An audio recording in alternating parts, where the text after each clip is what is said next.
Shalom saudara-saudara yang dikasihi oleh Tuhan. Apakah saudara menyadari bahwa keberadaan kita adalah sesuatu yang berharga di mata Tuhan? Mengapa saya katakan demikian? Eksistensi kita atau keberadaan kita tidak pernah tanpa maksud dan tujuan Tuhan. Karena kita adalah ciptaannya, saudara. Dan lebih daripada itu, sebagai orang percaya, kita adalah orang-orang yang dahulu terhilang. Sekarang ditebus kembali oleh darah Yesus. Oleh karena itu, saudara, kelahiran kita, kehidupan kita, bahkan sampai kematian kita. Dan di dalam kekekalan itu, saudara dan saya adalah orang-orang yang begitu dicintai oleh Tuhan. Puji Tuhan. Salam jumpa dalam program Tuhan adalah Gembalaku. Saudara, apakah di dalam kehidupan seseorang yang merupakan bagian yang amat penting? Tentu saudara, pertama-tama yang harus menjadi yang sangat penting adalah kelahiran, bukan? Karena melalui kelahiran, seseorang itu baru bereksistensi dan baru bisa mulai melakukan aktivitasnya. Karena tanpa dilahirkan, dia tidak ada. Saudara, tidak ada seorang pun yang tahu bagaimana kehidupan orang yang dilahirkan itu. Apakah nantinya dia akan menjadi seorang yang mendatangkan kebaikan bagi umat manusia dalam kehidupannya? Atau justru menjadi bencana yang akan disesali oleh banyak orang? Yang kedua, saudara-saudara, hal yang mungkin penting dalam kehidupan seorang manusia adalah kematian. Namun saudara-saudara, kematian seseorang menjadi begitu penting bagi orang yang memiliki relasi dengan dia. Jikalau tidak, mungkin kepentingannya bergradasi dari penting sampai tidak penting. Saudara, jikalau orang yang meninggal itu adalah orang yang memberikan sumbangsi kebaikan bagi dunia ini, maka banyak orang merasa, atau saya mau katakan, kematiannya menjadi sesuatu yang mencengangkan dunia ini. Tetapi bukan berarti kematiannya itu menjadi penting bagi banyak orang, tapi kehidupannya bukan. Tetapi kematian seseorang yang banyak berbuat jahat di dalam dunia ini juga memberikan pengaruh kepada orang lain. Mungkin ada yang merasa hal-hal yang sebenarnya tidak patut disampaikan. Seperti misalnya dia merasa senang jika orang itu sudah tidak ada. Namun saudara yang kasih dalam Tuhan, kematian tidak pernah menjadi begitu penting. Kalau kematian ya begitu mencengangkan. Karena kehidupannya yang begitu penting. Saudara, bagaimana dengan Yesus Kristus? Saudara, kelahirannya, saudara, bukanlah titik awal daripada eksistensinya. Dia sudah berada dalam kekekalan karena dia adalah firman itu sendiri. Dia itu adalah Allah. Namun kelahirannya, saudara-saudara, mempunyai tujuan yang jelas, yaitu kematiannya. Saudara yang kasih dalam Tuhan, tidak ada seorang manusia yang lahir tujuannya untuk mati, meskipun pada akhirnya mati. Tetapi Yesus Kristus lahir sebagai manusia untuk melakukan misi, yaitu mati di atas kayu salib. Saudara, kelahiran Tuhan Yesus penting karena misi kematiannya. Kehidupan Tuhan Yesus, pelayanannya selama 3,5 tahun penting bagi misi kematiannya. Saudara, kematian Tuhan Yesus itu adalah hal yang penting. Dan saudara, hal ini sudah dinubuatkan di dalam perjanjian lama. Saudara, mari kita membaca Lukas pasal 23 ayat 44 sampai 56a. Ketika itu hari sudah kira-kira jam 12, lalu kegelapan meliputi seluruh daerah itu sampai jam 3. Sebab matahari tidak bersinar dan tabir bait suci terbelah dua. Lalu Yesus berseru dengan suara nyaring, "Ya Bapa, ke dalam tanganmu kuserahkan nyawaku." Dan sesudah ia berkata demikian, ia menyerahkan nyawanya. Ketika kepala pasukan melihat apa yang terjadi, ia memuliakan Allah, katanya, "Sungguh orang ini adalah orang benar." Dan sesudah seluruh orang banyak yang datang berkerumun di situ untuk tontonan itu, melihat apa yang terjadi itu, pulanglah mereka sambil memukul-mukul diri. Semua orang yang mengenal Yesus dari dekat, termasuk perempuan-perempuan yang mengikuti dia dari Galilea, berdiri jauh-jauh dan melihat semuanya itu. Adalah seorang yang bernama Yusuf. Ia anggota majelis besar dan seorang yang baik lagi benar. Ia tidak setuju dengan putusan dan tindakan majelis itu. Ia berasal dari Arimatea, sebuah kota Yahudi, dan ia menanti-nantikan kerajaan Allah. Ia pergi menghadap Pilatus dan meminta mayat Yesus. Dan sesudah ia menurunkan mayat itu, ia mengapaninya dengan kain lenan, lalu membaringkannya di dalam kubur yang digali di dalam bukit batu, di mana belum pernah dibaringkan mayat. Hari itu adalah hari persiapan, dan hari Sabat hampir mulai. Dan perempuan-perempuan yang datang bersama-sama dengan Yesus dari Galilea ikut serta, dan mereka melihat kubur itu, dan bagaimana mayatnya dibaringkan. Dan setelah pulang, mereka menyediakan rempah-rempah dan minyak mur. Saudara yang dikasihi oleh Tuhan, apa yang kita baca dari firman Tuhan hari ini merupakan kisah tentang Kristus yang mati di atas kayu salib sampai ia dikuburkan.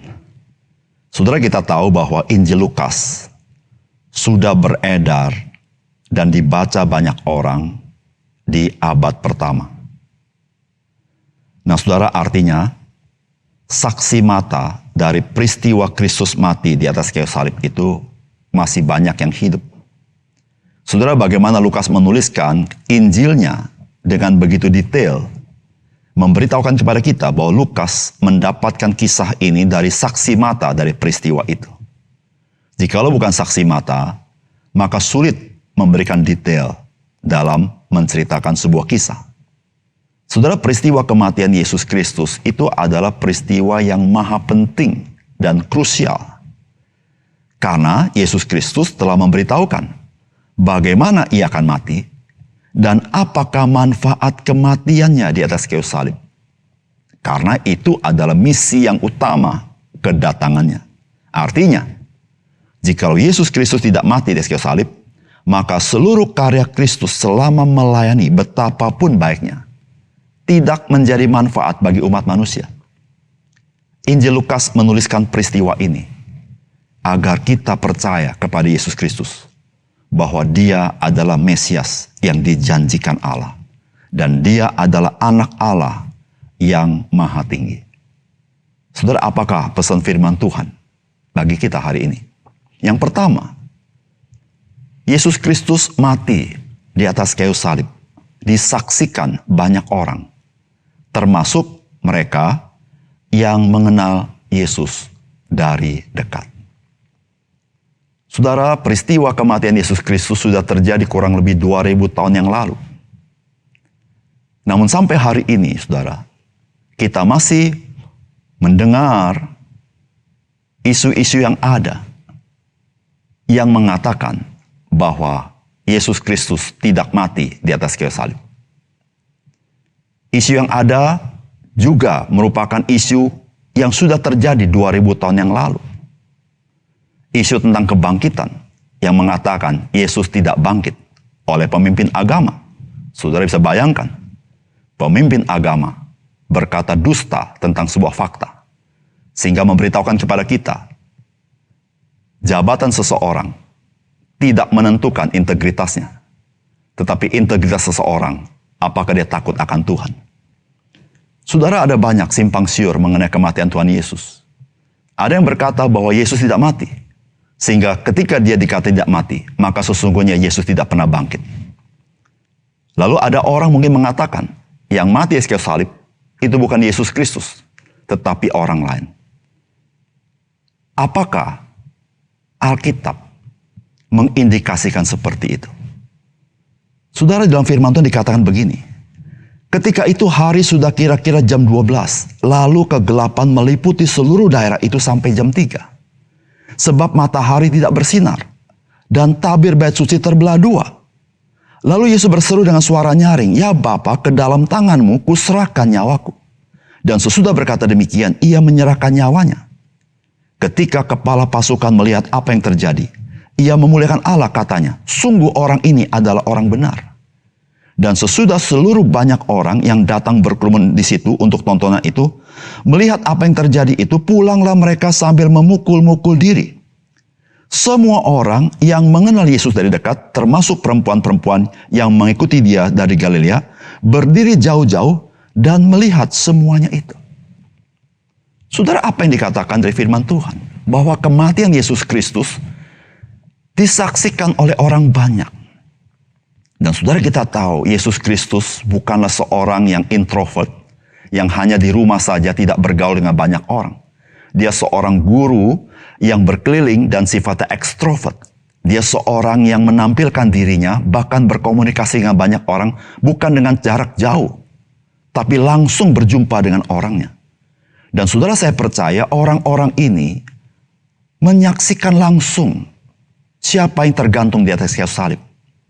Dan Alkitab mengatakan, semua orang yang mengenal Yesus dari dekat, termasuk perempuan-perempuan yang mengikuti dia dari Galilea. Saudara, selain perempuan-perempuan yang ikut dia dari Galilea, termasuk banyak orang lain yang mengenal Yesus dari dekat. Artinya apa?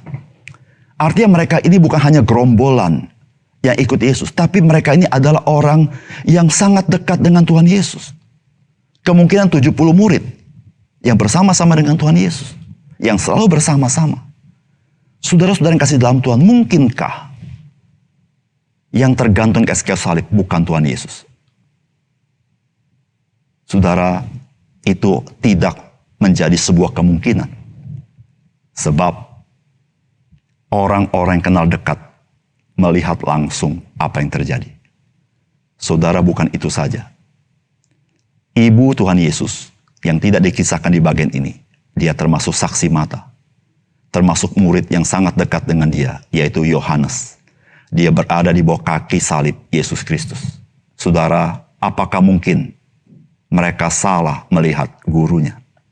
Saudara, kemungkinan kecil. Jika ada 1-2 salah, masakan sekian banyak orang bisa salah.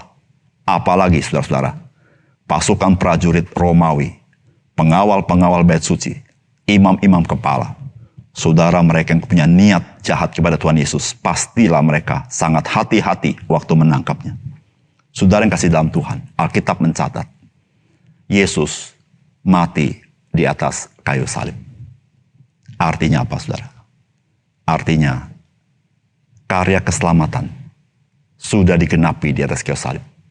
Oleh karena itu Alkitab berkata, pergilah beritakan Injil, yaitu berita pengampunan dosa kepada seluruh dunia ini. Karena apa? Karena Kristus sudah menanggung dosa manusia. Sehingga barang siapa percaya, dosanya diampuni. Saudara, peristiwa kematian Yesus di atas kayu salib bukan sebuah peristiwa yang sifatnya insidentil, terjadi begitu saja tanpa perencanaan Tuhan. Peristiwa ini sudah ditulis di dalam perjanjian lama. Bahkan selama Yesus melayani, Yesus memberitahukan akan peristiwa ini. Oleh karena itu, saudara yang kasih dalam Tuhan, di dalam Alkitab, dengan jelas sekali, saudara dan saya harus percaya kepada dia. Karena Alkitab memberitahukan, dia sudah mati bagi saudara, ketika saudara dan saya masih ada di dalam dosa. Yang kedua, saudara, Yesus Kristus mati dan dibaringkan di dalam kubur yang digali di dalam bukit batu, di mana belum pernah dibaringkan mayat. Artinya masih baru. Dan perempuan-perempuan yang datang dari Galilea itu ikut serta, dan mereka melihat kubur itu dan bagaimana mayatnya dibaringkan. Saudara, bagaimana Lukas mencatat kisah kematian Yesus Kristus begitu detail, saudara. Dari bagaimana Yesus mati di kayu salib dengan berseru, "Ya Bapa, ke dalam tanganmu kuserahkan nyawaku." Sampai bagaimana para prajurit memberikan komentar. Dan saudara, Lukas pun mencatat siapakah yang menurunkan jasad Tuhan Yesus. Itu adalah Yusuf dari Arimatia. Dan siapakah Yusuf dari Arimatia? Dia adalah majelis besar, Sanhedrin. Bahkan ditulis, dia orang yang tidak setuju dengan putusan Sanhedrin menghukum mati Yesus Kristus. Dan Alkitab mencatat lagi, dia minta izin kepada Pilatus. Dan dia menurunkan jasad Yesus Kristus dan mengapaninya. Di dalam Injil yang lain, diberikan rempah-rempah. Lalu menaruhnya di dalam kubur yang baru, di dalam lubang batu atau bukit batu, saudara-saudara. Dan saudara, Alkitab mencatat bahwa perempuan-perempuan yang datang dari Galilea yang ikut Yesus selalu, mereka melihat kubur itu. Mereka saksi mata kubur itu. Dan bagaimana mayatnya dibaringkan, artinya dia tahu posisi mayatnya di mana ditaruhnya. Saudara yang kasih dalam Tuhan, hari ini kita mengerti mengapa bagian ini Tuhan gerakkan Lukas mencatat dengan detail. Saudara, hari ini berapa banyak orang tidak percaya bahwa Yesus dia bangkit dari antara orang mati. Saudara yang kasih dalam Tuhan, ada orang berkata, mungkin orang ini salah kubur, sehingga tidak ada jasad Yesus. Mungkin Yesus tidak mati, tapi dia pergi ke tempat lain, sehingga kuburnya kosong. Saudara yang kasih dalam Tuhan, waktu zaman Lukas, tidak ada tendensi seperti itu. Tetapi dicatat, bahwa perempuan-perempuan yang mengenal Yesus, dia tahu kuburnya di mana, yaitu kubur yang baru. Yang kedua, dia tahu bagaimana mayat Yesus dibaringkan. Sehingga saudara-saudara yang kasih dalam Tuhan, berita kebangkitan adalah berita yang benar. Karena perempuan-perempuan inilah yang pergi ke kubur yang sama. Dan mereka melihat kubur itu kosong. Saudara, kubur kosong memberitahukan tidak ada jasad Yesus Kristus di sana. Seluruhnya tinggal kain. Tetapi ada malaikat yang memberitahukan kenapa kubur itu kosong. Yaitu, dia yang hidup tidak ada di tempat orang mati. Dia bangkit dari antara orang mati. Saudara yang kasih dalam Tuhan, saudara, Alkitab mencatat dengan begitu lengkap kisah keselamatan yang Tuhan berikan kepada kita. Saudara, maksud firman Tuhan adalah supaya saudara dan saya jangan sampai tidak percaya. Tetapi saudara harus percaya. Saudara, iman Kristen bukan iman kepada omong kosong. Tapi iman Kristen didasarkan kepada bukti historis yang benar. Di dalam catatan Alkitab. Bukan hanya bukti historis. Tapi peristiwa yang sudah dinubuatkan Tuhan di dalam perjanjian lama. Sehingga saudara, karya itu menjadi karya yang penting bagi hidupmu dan hidupku. Oleh karena itu saudara, dengan apa yang kita pelajari dari firman Tuhan, mari kita buka hati, kita percaya kepada Yesus. Dan engkau diampuni dosanya. Dan engkau menjadi anak-anak Allah.